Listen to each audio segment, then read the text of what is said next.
Oh, oh, oh.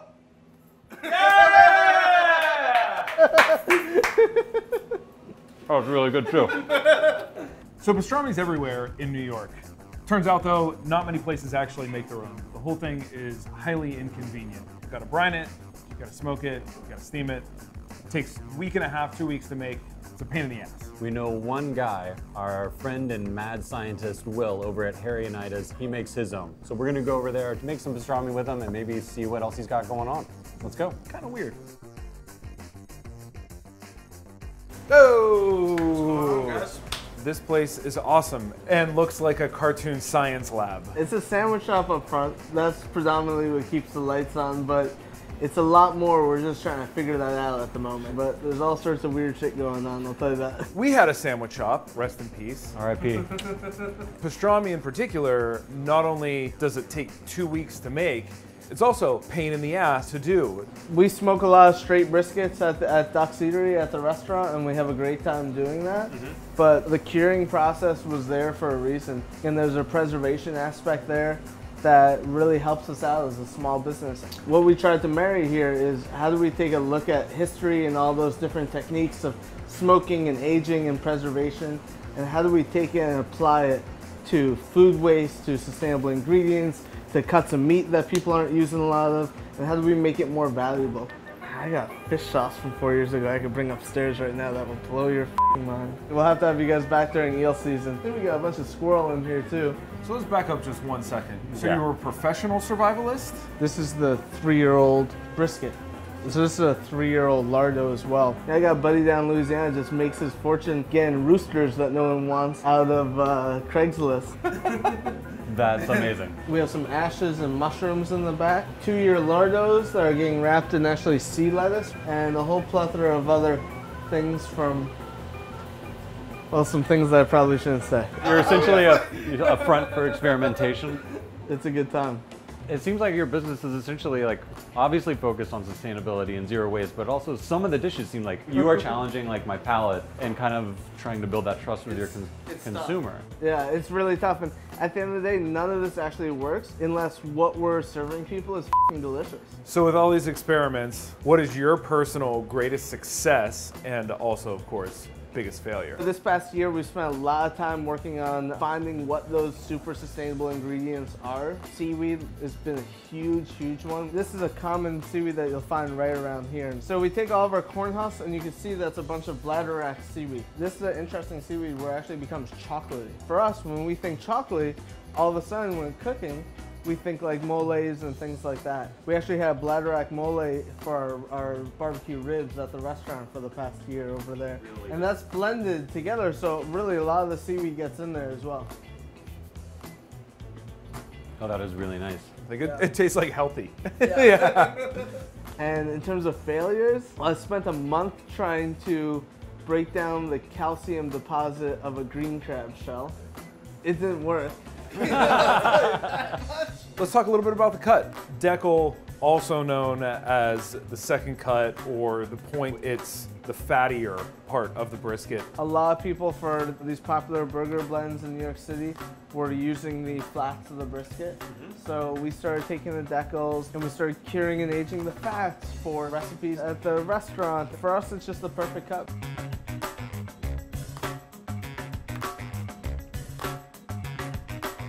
So this has been in brine for about a week and a half or so. I think there's some of our like homemade fish sauce in there, and we do a bunch of anchovies, and well, we call them anchovies, but really what that process is we just go to the fish market once a year and just buy the cheapest small fish we could possibly find. We just salt them all, and usually lasts us for about a year.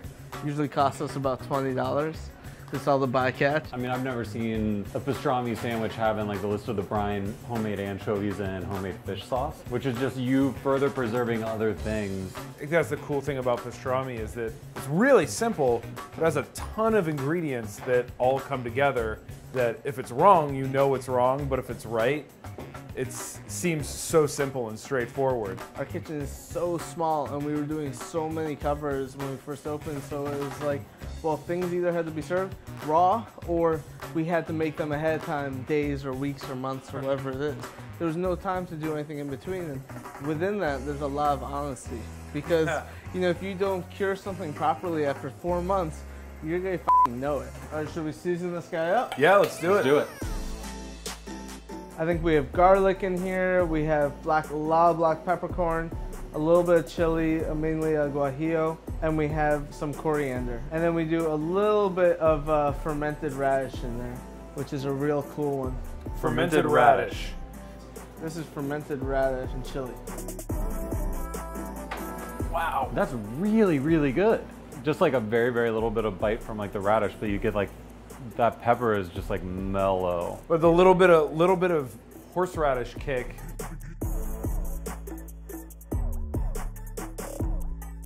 Ready when you are, boss. Let's do it. Yep.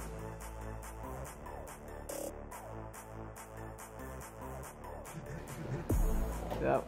So we're gonna go in here for about 7 or 8 hours. From there, we're gonna pull it out, and we're gonna go right in the steamer for another 3 hours. All right.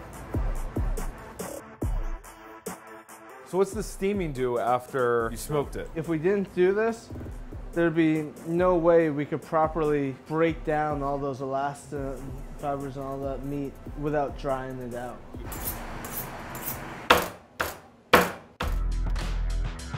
You can see Oh even my like God. smoking 7 hours and then being in a steamer for a couple hours, and you can still see all that fat. Fat's perfect, the salt's perfect, nice and smoky, but cool and mellow. All right, should we make some sandwiches up real quick? Yeah. Yeah, man. So this is kind of a homemade mustard that we do with a bunch of salted Meyer lemon juice Really? and actually that same anchovy.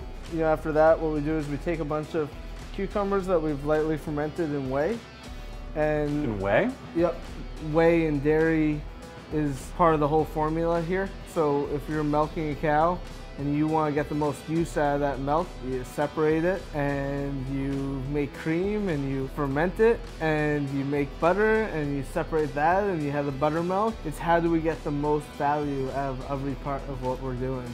Literally nothing just goes into the trash. Everything, you look at it and you study it and you figure out a way to make it useful. Yeah, absolutely. I really admire that.